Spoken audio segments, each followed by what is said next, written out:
आपण पाहत आहात जोश मराठी। पाहूया काही ठळक बातम्या।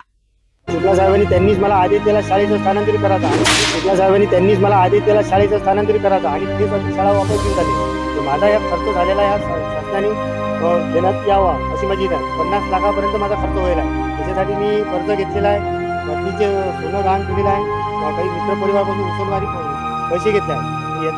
हे मला पैसे कोण देणार हा माझा प्रश्न उरलेला आहे। नाही तर मला शासनाने लेखी द्यावे, नाही तर मला आत्महत्या करण्याशिवाय दुसरा पर्याय राहणार नाही। अमरावती जिल्ह्यातील चिखलदरा तालुक्यातील गुल्लर घाट येथील जी आदिवासी शाळा आहे, त्या आदिवासी शाळेचे जे स्थलांतर आहे, हे स्थलांतर म्हणजे गुल्लर घाटवरून दर्यापूरहून अंजनगाव। तर आपण आज आलेलो आहे जी गुल्लर घाटची जी आदिवासी मुलांची शाळा आहे ती अंजनगाव सुर्जी येथे स्थलांतरित झालेली आहे। ती शाळा अंजनगाव सुर्जीमधील जे ठाकरे महादेव भवन जे आहे त्या महादेव भवनामध्ये स्थलांतरित झालेली आहे। या शाळेचं वैशिष्ट्य म्हणायचं की त्या शाळेची एक आपबीती हे आज आपल्याला पाहायला मिळणार आहे। कारण ही शाळा जी आहे ही अगोदर चिखलदरा तालुक्यामधील गुल्लर घाट येथे होती, परंतु गुल्लर घाटमध्ये आदिवासी मुलं मुली जे आहेत, विद्यार्थी आहेत, त्यांच्या आरोग्याच्यासाठी शैक्षणिक दृष्टिकोनातून जी सुखसुविधा विद्यार्थ्यांकरिता उपलब्ध पाहिजे ती गुल्लर घाटमध्ये उपलब्ध नसल्या कारणाने ती शाळा गुल्लर घाटवरून दर्यापूर, अमरावती जिल्ह्यातील दर्यापूर येथे स्थानांतरित करण्यात आली, बाबळी दर्यापूरमध्ये। परंतु बाबळीमध्ये सुद्धा तीच बोंब पडली।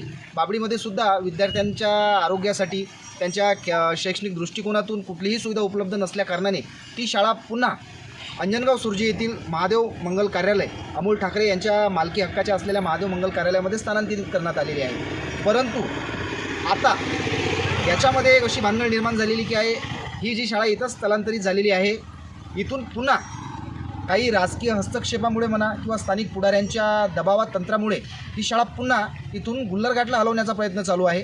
तर आपण या शाळेच्या बाबतीत जे काही त्यामध्ये तथ्य आहे हे त्या मंगल कार्यालयाचे जे मालक आहेत अमोल ठाकरे यांच्याकडून जाणून घेण्याचा प्रयत्न करूया। शासकीय माध्यमिक आश्रम शाळेच्या प्रस्तावित स्थलांतरावरून अंजनगाव सुर्जी येथे वाद निर्माण झाला आहे। शासनाच्या प्रक्रियेतून आश्रम शाळा सुरू करण्यासाठी जागा व आवश्यक बांधकाम उपलब्ध करून दिले, मात्र अवघ्या 2 महिन्यांतच शाळा पुन्हा जुन्या जागेवर हलविण्याच्या हालचाली सुरू झाल्याने जागा मालक अमोल ठाकरे यांनी तीव्र नाराजी व्यक्त केली आहे। ठाकरे यांच्या म्हणण्यानुसार शासनाच्या निविदा प्रक्रियेनंतर त्यांच्या जागेवर आश्रमशाळा सुरू करण्यात आली। विद्यार्थ्यांसाठी शौचालय, स्नानगृह, खेळाचे मैदान यासह आवश्यक सुविधा उपलब्ध करून देण्यासाठी त्यांनी मोठा खर्च केला।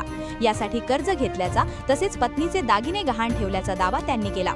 दरम्यान 16 ऑगस्ट रोजी धारणी आदिवासी विकास प्रकल्प कार्यालयाची समिती आश्रमशाळेत शाळा स्थानांतर करण्यासाठी पोहोचली, मात्र समितीकडे कोणतेही लेखी आदेश नसून केवळ मौखिक आदेशावर आल्याचे अधिकाऱ्यांनी सांगितल्याचा ठाकरे यांचा आरोप आहे।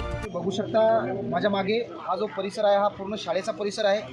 या साईडला तुम्ही बघू शकता हे एकदम अशा प्रशस्त वर्गखोल्या विद्यार्थ्यांसाठी तयार करण्यात आलेल्या आहेत आणि अशा भव्य पटांगणामध्ये ही शाळा इथं स्थलांतरित करण्यात आलेली आहे। आणि या साईडने हा जो भला मोठा हॉल आहे या हॉलमध्ये विद्यार्थ्यांच्या राहण्याची व्यवस्था करण्यात आलेली आहे। विशेष म्हणजे ज्या वेळेला ही शाळा स्थलांतरित करण्यात आली त्यावेळेला शासनाकडून चौकशी करण्यात आली की आदिवासी विद्यार्थ्यांच्या म्हणजे त्यांच्या भविष्याच्या दृष्टिकोनातून सर्व सुखसुविधा, निसर्गरम्य वातावरण, शाळेच्या वर्गखोल्या, संडास, बाथरूम, स्वच्छ पाणी याची पूर्तता इथे होते का, आणि या सर्व गोष्टीची पूर्तता जेव्हा या इथे करण्यात आली त्यावेळेस यांना या पद्धतीची परवानगी, शाळा इथे सुरू करण्याची परवानगी देण्यात आलेली आहे। त्यानंतर शाळा स्थलांतरित केल्या जाते ते निकषाची पूर्तता ज्या ठिकाणी शाळा स्थलांतर केल्या जाते त्यांना ते पूर्ण करावे लागतात।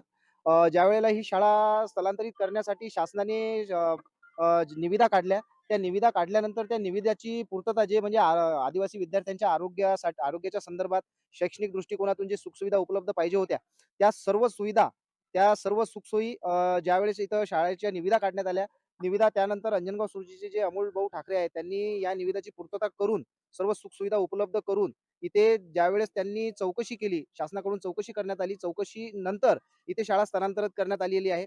परंतु आता ही शाळा पुन्हा इथून गुल्लर घाट येथे हलवण्याचा प्रयत्न चालू आहे। या संदर्भात एक अतिशय सर्वसामान्य गरीब परिस्थितीत असलेले अमोल भाऊ ठाकरे आपल्यासोबत आहे, आपण त्यांच्याकडून जाणून घेऊया। त्यांनी पेपरमध्ये ॲड आली होती, त्यांना मी त्यांच्याच पेपरमध्ये ॲडवरून म्हणजे माझं निवेदन केलं त्यांना, तर त्यांना माझी जागा पसंत पडली। पसंत पडल्यावर त्यांनी जे मला सुखसुविधा पुरवलेल्या सांगितल्या, तर मी त्यांना 35 ते 40 लाख रुपये खर्च आलाय आणि जो माझा 1 वर्षापासून जो व्यवसाय बंद करण्यात आला मला, तो माझा वार्षिक जो उत्पन्न होत जाय मला माझं सगळं उदरनिर्वाहच या व्यवसायावर अवलंबून होतं की तो 14 ते 15 लाखापर्यंत होता आणि तो पण काहीच मिळाला. विद्यार्थी आहेत 135 हा. हे विद्यार्थी कुठले आहेत सर्व? हे सगळे विद्यार्थी आदिवासी भागातले आहेत आणि अलग अलग गावातले आहेत. आणि गुल्लर घाटचे किती विद्यार्थी आहेत? गिल्लर घाटचा फक्त जे आहेत ते फक्त एकच विद्यार्थी आहे आणि गुल्लर घाटचा जो सरपंच आहे तो तोच त्याच्यात ज्यादा इंटरफेअर करत आहे आणि जे पालक समिती आहे हे मास्तर लोकांचं जसं मिलीभगत दिसते आणि त्यांनी काहीतरी पालकांना वेगळं सांगून त्यांना विशेष म्हणजे काही पालक असे आहेत की आज जे विद्यार्थी इथे हजर आहेत की ते विद्यार्थी म्हणतात की आम्हाला इथेच गमत आहे, आम्ही जात नाही, पण त्यांना ते धडकावून त्यांना वेगळं सांगून त्यांना गलत सांगण्याचा प्रयत्न करत आहेत. तर आहे आणि तिसरा त्यांचा जो जे समिती असते अध्यक्ष समिती आणि एक त्यांचे जे सरपंच आहेत प्रकाशभाऊ डाखोरे, हे त्याच्यात खूप इंटरेस्ट घेत आहेत. त्यांची ते बोलेरो गाडी घेऊन येत आहेत आणि ते त्याच्यात इथून शिजलेलं अन्न नेत आहेत. त्यांच्यासमोर कोणताही शासकीय कर्मचारी संघ नसताना रस्त्यात जर कोणता विषबाध झाली तर याला जिम्मेदार कोण राहणार? त्याचा प्रयत्न केला तर त्यांनी आम्हाला प्रेशराईज केलं, कारण की शासकीय कामात तुम्ही हस्तक्षेप करू नका म्हणे. फक्त मी गाडीचा फोटो काढून घेतला आणि बस. हलवण्यासाठी माझा कोणताही विरोध नाही आहे. माझं एवढंच म्हणणं आहे की बा मला जो शासनाने हा खर्च करून मला हे जे काम करायला लावलं ते मला शासनाने माझा ह्या खर्च पहिले देण्यात यावा आणि त्याच्यानंतर शाळा नेण्यात यावी. आणि 30 ते 40 लाख रुपये खर्च झालेला आहे, तो शासनाने मला लेखी स्वरूपात देण्यात यावा.